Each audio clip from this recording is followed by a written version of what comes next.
Hello and welcome to Love Revolution. I'm your host, Mia Saenz, and sitting next to me you'll see the lovely Meg Sullivan.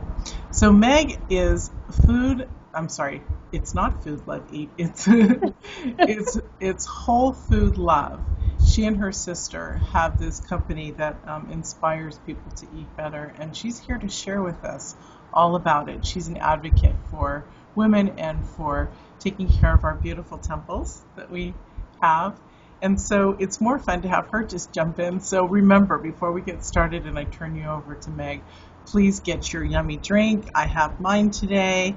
Do your breathing. Just totally enjoy yourself. Look at that beautiful square mug. And look at this one with the cute little snowflakes on it. Love that. Yeah, it's cute. So come back with us with your notepad, your journals, your pens, everything fun, and enjoy this segment with us. Okay, here is Meg. Welcome, Meg. It's wonderful to have you. Thank you. I'm so happy to be here, and I'm so excited to be a part of the Love Revolution. And as the name of my sister and my company says, whole food love. We're all about that. So a little background on the company is that we started off as really helping women incorporate more whole foods into their eating choices. And one of the things that we found was that you can give people meal plans and you can educate people on food and nutrition. But what happens is that life gets in the way, especially for a lot of women. And women are notoriously known for prioritizing everybody else above themselves. And so from there, we kind of developed into a more lifestyle design, but the base is still that whole food nutrition. You know, I've noticed that you and I were talking before we started shooting this segment and how my eating has changed in the last month and how I'm really conscious about what goes in. And it's funny because even in the morning, all this week, what kept coming through my head was what you put in has to come out. Never before in my life, in all my many years, has this ever come to me. Because I think, as you said, us women are so prone to taking care of everyone else. What about us? Yes, I've devoted years to myself, obviously with my self-love and all that. And I've devoted years at times to my body and its nutrition. But if we're not porter at the door of thought, we can step outside of that taking care of ourselves. And I've really, really been enjoying this last month's journey. The first 2 weeks of it were very painful because I was physically ill, but and this is why I'm enjoying this journey, but it's been amazing. So I so see the connection between having this whole food love for your body can really change the way you even see the world around you. It's crazy, but it really works. I mean, we're connected so deeply. It does. And something I think that a lot of us get caught up in, what's healthy? What should I eat to lose weight? That type of thing. But what I like to boil it down to is that what you're putting in your body or not putting in your body is a huge act of self-love. Every single thing. And so sometimes I'll even tell our clients, don't think about whether this is good or bad or how many calories this has. Just think, is this something that's going to nourish my body? Or is this something that's going to be a detriment to my body, that my body's going to have to fight off? And when you think of it in that sense, you really change what you put into your body, just like you were talking about, just like the journey that you're on. It's crazy because I grew up with a mom who was very, we used to have the weirdest stuff in the 70s. We had soybeans, dried soybeans to eat as snacks. We had these weird veggie type burgers. She's very health conscious, I guess is what I'm trying to say. And I think I rebelled against that, as part of, the little miss growing up. Oh, forget that. So I rebelled against it. I ate so much garbage that it really affected my body for so many years. And now, getting back to this side of it, like many women, there's different levels of self-love that we go through, and to connect it to the body, unless we hear it, it doesn't even, we don't even realize. I mean, yes, we do, but we don't realize it as much that food totally affects our temple, our human temple. It really does. Completely. It really does. And it's so funny. I start to think at times like, okay, I'm hungry. So what, live thing, and I don't mean like a creature. I mean like, beautiful purple and dark green lettuce or something like that. What can I put in? Oh, you know what I just came up with? Sorry, guys. I'm so excited. I love Megan. She's so adorable. I just started putting chia seeds on my green lettuce because I ran out of tomatoes and cucumbers. And I'm like, okay, well, I don't feel like it being plain right now, and I don't want to run out to the grocery store, so what can I put on it? So when I made my lovely little homemade dressing that I do with oil and vinegar and pink Himalayan, I threw in lots of chia seeds. Oh my goodness, it was amazing. It was perfect. So chia seeds used to be like gold. I mean, way back in the day. And it's incredible when you get into the kitchen, and just like you said, I didn't want to run out to the store, and you start having to make these little swaps and working with what you have. It's almost like a piece of art. It really is. And you start to get really, really creative. Yeah. And that's how so many people develop new recipes. I mean, it's literally because, I didn't have this, or I thought I had this red pepper, but you know what? It went bad before I could use it up, so I got to find something else. And it's fun. It is fun. I mean, didn't it bring you a little bit of joy when you got to try something new? And then you're like, joy. Wow, I love it. Why haven't I been doing those? Chia seeds have sat in my little pantry for probably 2 months, and it's like unopened, everything, sealed, hermetically sealed. So I've discovered. I've heard about chia seeds all the time, but then when I had read how great they are for you. Yes, of course I had them for shakes and stuff, but I've never used them. So when I opened up the package, I'm like, woohoo! These are amazing little treats. And it's inspiring to create something different. I have something that most people don't have, and that's a husband who doesn't eat my food. When we first got together, I would prepare food for him, and he would love it, of course, because he loved the nurturing. And I would also, of course, try to create what he wanted. But for some reason, like when I'd have my children over, they're grown, they're 20 and 23 almost. And when they would come over for food, I would make, traditional, decent American food. And if he hadn't had it, because he's Argentinian, Italian, if he hadn't had it, he'd be like, that just doesn't seem right. I can't eat that. And I would get so insulted that I'm like, I'm not cooking for you anymore. So it's sort of hard to, in that situation, to share the beauty, with my family, because one, the kids aren't here, but they do come over for lunch or dinner. And my husband generally, it's hard for me to swap stuff out like that, So it's crazy because he's more of a meat, steak, and carbs. And I've made him start to eat vegetables. So now he does say, okay, what green can I add to my food? So I guess I have influenced him. Well, that's good. That's a good thing. It is. Okay, I take that all back. Probably one of the most important things is that I've influenced vegetables. So, yeah. Well, and just, not that plant-based is for everybody, but ultimately I like to think of it that all the energy essentially comes from the sun. So it's just, do you want to get it more directly through a plant, or do you want to get it less directly, which would be like the other end of the spectrum, which is totally processed food, which has such a minimal amount anyways. You know what I mean? And usually somewhere in between works best for everybody. But, everybody's so different. So... And I'm wondering, mindset is a big thing for people when they're shifting and changing stuff. Huge. I think mindset has a lot to do with how we decide we want to eat.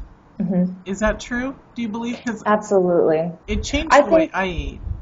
Yeah, I mean, that's the first thing that we work on with people is really, why do you want to change the way that you're eating? What's the catalyst? And for some people, they say, oh, I want to lose weight. Oh, I want to be able to wear a bikini in the summer, that type of thing.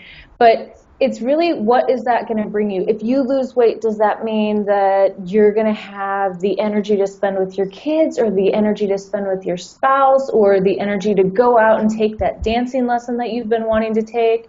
Does it mean that you're going to be out of pain because there's less pressure on your knees? What does that really mean? So we really like to dig into that first.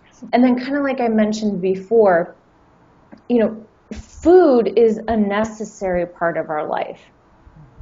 It's not an option. So thinking about what you're putting into your body, is it serving your body? Is it an act of love? Or is this something that is going to be difficult for your body to process? Is it something that's going to make it harder for you to achieve that goal? And always bringing it back to that connection. So if something like losing weight so that you can have more energy to take the tango lessons that you've been wanting to take, is having this type of eating style or this eating plan going to help you move closer to that goal, or is it going to hinder that goal? And when you switch it that way, there's so much more success that women experience, because it's not about guilt, and it's not about, I can never have chocolate cake again. That's not what it's about. It's about helping you get closer to that goal. And so mindset is huge. And the other thing too is, once in a while, indulgence is fine. And I always think of it like, if you're going to a birthday celebration or something like that, that's okay. Have your piece of cake, enjoy every second of it. Maybe you'll have to change what you're eating for the next couple days to make up for it, and maybe not. But when you're celebrating food or you're celebrating a treat, that's an act of love. And that's what it all comes down to. And when you just said that, I saw the words whole food love. That was perfect. Yeah, that's beautiful. It's funny because I'm being very real here about the way I look at food. And I know I'm not alone, because in the world, there are many people like us, in the thought processes. So some people are probably going, wow, Mia is like confused about her eating. For me, that's a trigger. That goes back to my childhood. That goes back to being forced to sit at the table because I didn't want to eat, whatever was served, forever. So yeah, I am one of you, and hopefully you're one of me, who is enjoying the process of finding this stuff. I saw, you'll appreciate this, and this is why I'm saying this, because I feel like such a numbskull at times. I saw in the news feed, and I was so excited. What was it? I mean, it was in my head while you were talking. I'm like, I got to tell Megan. It was just some fact about food, and it was like very duh, but if it's not in your way of thinking, if it's not in your process, then that's why the mindset came up to me to ask you about, because if it's not in our normal process, it is, but then when we realize it clicks, it's like, oh, duh. But we can't be so hard on ourselves. I think that, I work through every single element, and now I'm working on my food elements, but I have to be loving to myself, and I have to be gentle, just like I would on everything else, and not persecute myself, because really, isn't it all about getting to know us personally and our own self on an individual level? Absolutely. And just like emotional journeys that people have, everybody's food journey is a little bit different. Everybody's body is a little bit different. Everybody's body is going to respond differently to certain foods, and your body's going to respond differently to certain foods at different times in your life. I mean, that's just what it is. And that's okay. And, we were talking too how you've been eating so much cleaner over the last year, and especially over the last 2 months.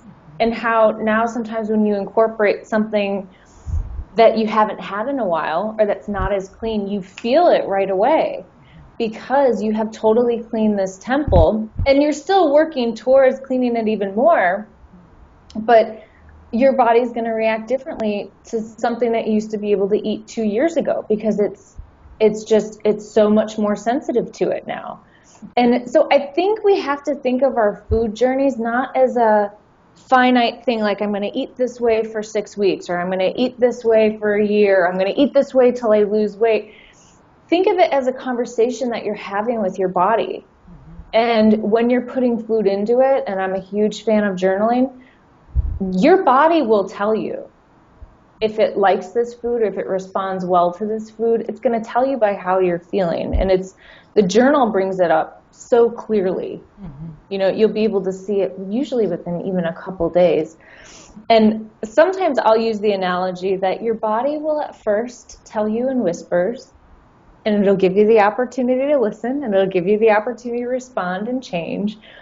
And if you don't, then it's going to start yelling at you. So take those whispers. And I mean, we've all had that experience before. But so take those whispers and use them as awareness. And much like you said with the article that you're talking about on Facebook, or whatever it was in the news feed, a lot of what we do, it's not rocket science, but it's bringing... It seems like it. But it's bringing those simple messages into awareness. And you have to have awareness in order to create change. If you're not aware of something, you can't begin to change it. Right. Absolutely. God, you just made another rocket pop off. When we really have the desire to love our body and to allow ourselves to nurture her, and for me, the whole, I teach, besides self-love, body love. And you'd think one would go with the other, but it doesn't, in a sense that I teach people to understand their body that they've never appreciated before. But really, this is another aspect of loving your body serenely, because we don't know what we don't know until we know it. And so we have to stop persecuting. Like, there are times when I'm like, okay, I'm old enough to know better, but I don't, or I didn't, So it's really a crazy racket almost, and I don't mean that in the landmark sense of rackets. I just mean that it's a crazy experience, to say, I want to love my body, or I love my body. Now I'm going to listen to her and say, what do you want? Or if you're a man looking at this, what do you want? Because our bodies really do tell us. I shared with you that because I was so violently ill a month ago, that I had gone on bone broth, and I was only actually able to drink it for a week. I mean, I couldn't eat anything for a week, so it sustained me, thank goodness. But the pain was so severe in my stomach that I had to have x-rays and blood and all that, and I'm fine. But it was very interesting because it's given me the opportunity. The first thing I said when the doctor said, we can't find anything wrong in your blood, and your x-rays are perfect, and your pancreas and this and that's all great. And I'm like, woohoo, thank you, Father and Universe, that now I have the opportunity again without doing it because I was deathly ill, but because I want to make the change, because I want to have a closer relationship with that aspect of myself that I never have before. So that's kind of an exciting opening for me. And so I'm really glad that we had filmed this show a couple months ago. But because it didn't turn out right, this is perfect, because now there's so much more connection on the body and the love body for me that I can help, in this segment, because you're perfect, but on my side, like this is an awesome shoot. So will you share with us some lovely recipes, because you gave us one last time, which was a summer recipe, which I'd still like to share, and then maybe a fall recipe, because we all love that. All right. Well, I have two really, really, really amazing recipes. The first one is an arugula watermelon feta salad. So fresh. It has just a touch of sweetness, and it's delicious. And that is one of my favorite go-to summer recipes. I mean, how can you not love arugula watermelon feta? There's a little bit of orange juice, a little bit of lemon juice, it's fresh and light, but substantial. So I have that recipe, so I'm going to share with you. And then my next recipe that is a great warming fall recipe is from one of my Digit friends, Phoebe Lapine of Feed Me Phoebe. And it's a Moroccan chicken tagine with carrots and kale. So I know that sounds really, really fancy. Okay, but you don't need a special tagine. You basically just need a huge pot. And you throw all the fresh ingredients in, throw chicken in, and you just let it simmer. And it makes a really big, substantial portion. Like I would say almost feeding 6 to 8 people. And which is nice because I'm a huge fan of just, I think of food as relationships and love, and whether it's between 2 people or a family or a group of friends, it's just fun. I mean, how else better to spend time with loved ones than over a delicious meal? So this recipe is really, really good for fall. It has cinnamon, cayenne pepper, so it's really one of those warming recipes, and it's something that you can leave it on the stove for 4 hours, and the chicken's just going to get really, really tender. Awesome. So I can definitely share those too. Is that one that can also be cooked in a crock pot? You could. I've never done it in a crock pot, but same idea. It's just going to simmer, probably be a little bit longer in a crock pot. Right. But I just love that it's that fall, that warming flavor. Yes. So a nice transition from the summer season right into the fall. Both of those together, they're so different, but if you wanted to have like a mouth-watering, delicious meal, you could start with that, then cleanse your palate with whatever, and then have the chicken tagine, and then tagine, and then, is that right, tagine? Yeah. Because I know the pot, it goes up like that, and then come out with some kind of a lighter, like a orange or a lemon orange sorbet or something like that. I was going to say, when you were saying that, I was going to say lemon sorbet would go really well with this.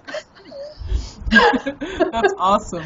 Isn't it fun to create like that? To be able to, that's what I love. Now I'm getting all excited because I grew up, I guess it was considered a big family. There were 4 kids and my parents were 6 of us. And when I married in my first marriage, we always had everyone over for dinner all the time and brunch. And so I always cooked for an army. And being from Italian descent, you have that concept. You cook for a massive amount of people. And I remember people would say, my God, you cook for so many people. And I'm like, well, I'll just have leftovers, whatever's left over. So creating like that just stirs my excitement. I guess I'm a conundrum because part of me stresses out about food, but part of me so loves to nurture other people. I guess when we decide to nurture ourselves instead of just everybody, like you were saying, women are so much taking care of everybody, but when we focus it back on ourselves, that's when we get that exciting. So thinking about that meal that we just talked about is very fun, and it's fun to create those mouth-watering sensations. Or I think we talked before, you and I, about international with my kids. Yes. Can I share it? Yes. Okay. With my kids, we used to, twice a month, we would choose a meal, or sometimes once a month, depending. But they got to choose the country. And so then we would go through all types of, historical stuff and cultural stuff. And so then they would choose what kind of food. Then we would make it, and they would we would organize it all out. The table would be as close as we could get it to how they ate in that country and that culture. Oftentimes we ate on the floor around the coffee table that we would set up, with the kids would pull stuff off the internet and cut it up and, little pictures and images and stick it on the table like you're having a party, like we throw those confetti stuff on the table, so they would throw little images and pictures on the table. So they got really into it. Not only did they learn their, different cultures, but they learned about food and about, and they were so excited when the meals came. So that's something fun to do with a family as they get into middle school, or not even middle school, like 3rd, 4th, grade on up, for about 5 or 6 years. It's a fun segment to to enjoy different cultures and different recipes like that. So, Well, and I think even, I know that we had talked about it with kids before, but I think even another aspect is, even as adults, we learn best when we can incorporate all of our senses. And I think that's something that schools leave out a lot, is our sense of taste, because they don't have the capacity for it. So even as adults, if we did that, think about it, if you just planned one meal a month and you made it an event and you made it a celebration and you learned about another country, I mean, why wouldn't that be fun? You just got me thinking, I'm going to pick that tradition up again. My kids don't live with me because they're grown, they live together. And I'm going to do that, make sure, my husband is in on it. He will be, he's fun.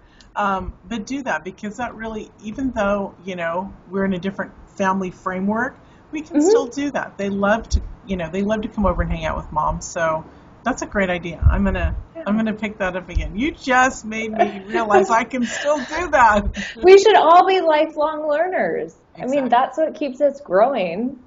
Awesome. Right? Absolutely. Absolutely. You and your sister Shannon have a remarkable gift for us. Would you like to share it? Yes, I would. Good.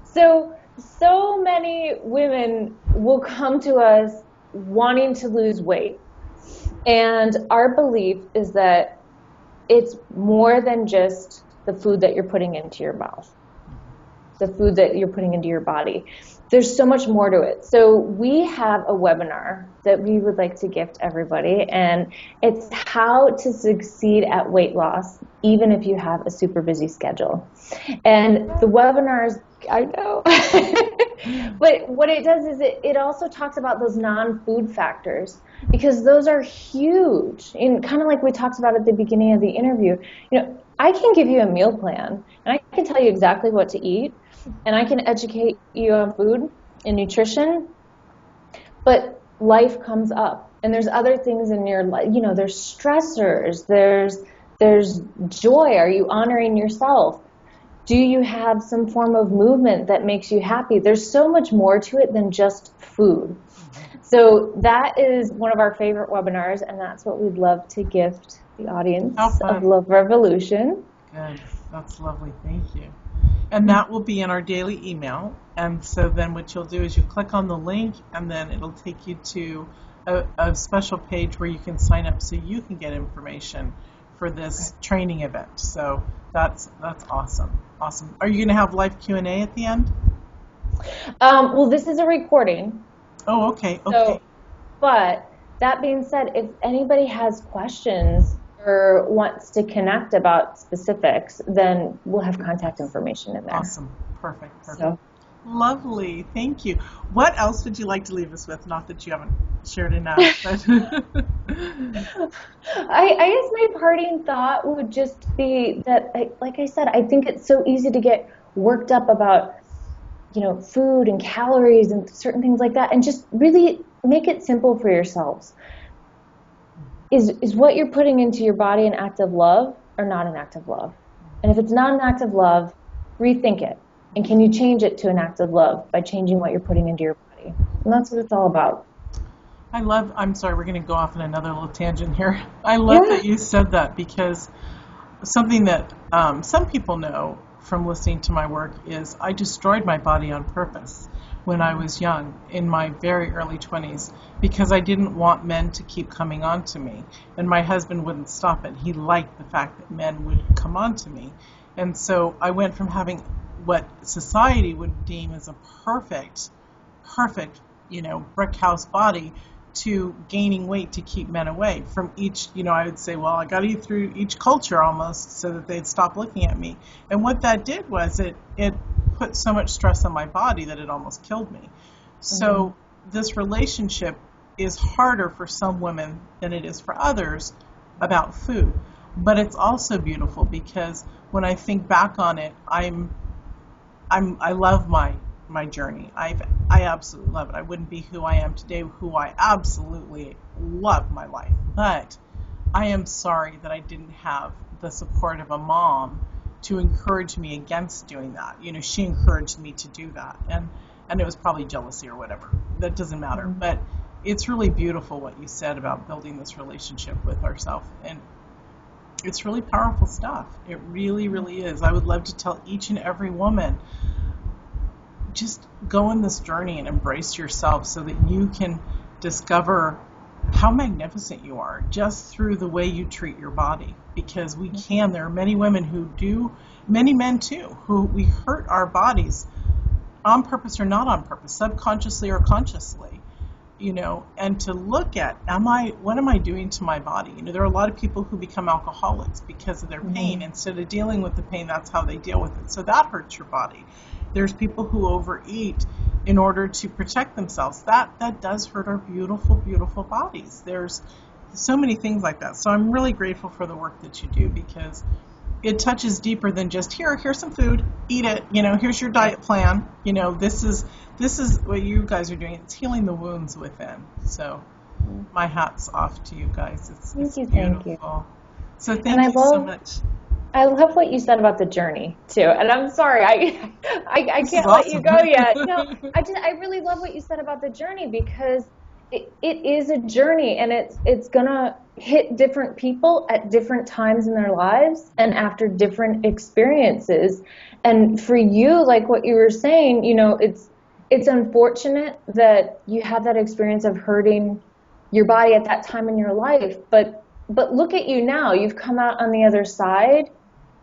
And without that experience, you probably wouldn't appreciate the sweetness that you have right now, that you're living, right? That's true. That's true. It's funny, because I do look at my journey, and I feel, even as a little girl, I've been an activist for people.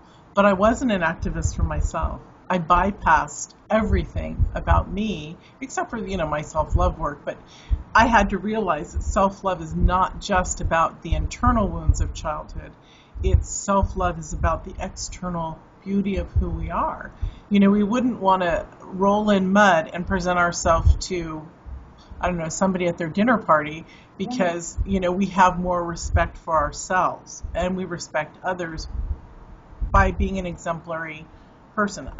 That kind of sounds crazy, but I remember as a young girl, there was this beautiful practitioner at church. She was incredible. Not so much her physical beauty was beautiful, because she loved herself and she took amazing care, and she'd come to church all the time just looking fabulous. And I remember saying to her when I was, I think, in the 7th grade, "You always look so amazing. How come?" It's like, my mom was a beautiful woman, but you can tell the ones that do it in vanity and the ones that do it in love.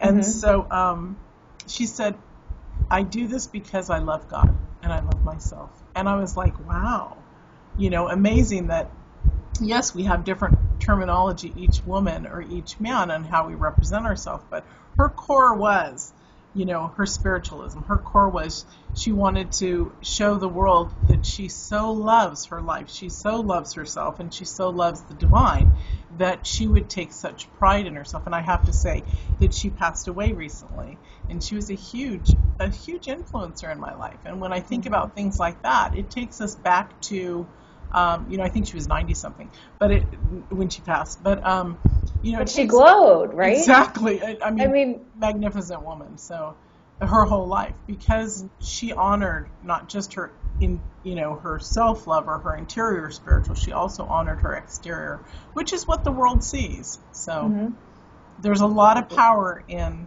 that type of self-love too, and we all have our own essences of who we look like. You and I both have very long hair, which makes us feel like rock stars. Some people can't grow their hair this long, What I'm trying to say is there's different elements about us that make us feel none of us are going to look the same. None of it. And so we shouldn't expect to look like, my mom was saying, I saw her recently in a convalescent home, and she said to my husband, "I love Mia's hair." And he said, "Well, grow yours." And she said, "I can't. It's so thin that if you grow it out, it'll mat and knot." And so I said to her, "Mom, you look adorable with short hair." So that's her essence of her beauty. We all take what we have and we work it from there to be magnificent. None of us are going to look similar, and we shouldn't. So if Right. you are looking at this gorgeous woman sitting next to me, like I get to look at her, and you say, wow, Meg is really incredibly gorgeous. She is. She's gorgeous from the inside and the outside. And so that shows us that, no, we're not going to be able to be like Meg, but we can be the best of who we are, and that's perfect. That is perfect. That's all you need. So. I love it. And thank you so much, honey. It was so fun to have you on. It really was. Thank you. And I love spending time with you. I know. I have to say, she's in Europe right now, and so there's times when I'm just like, oh, I really want to see her. Like, I'll see you in the newsfeed, and I'm like, oh, I really kind of want to reach out and touch her, but she's in France doing this, and she's doing that, so, which is awesome. Well, you'll be here soon. I hope. Fingers crossed. In the spring. That would be lovely. So it was lovely to have you on. Thank you. Thank you. And thank you so much. Thank you all. We'll see you in another segment. Bye. Bye.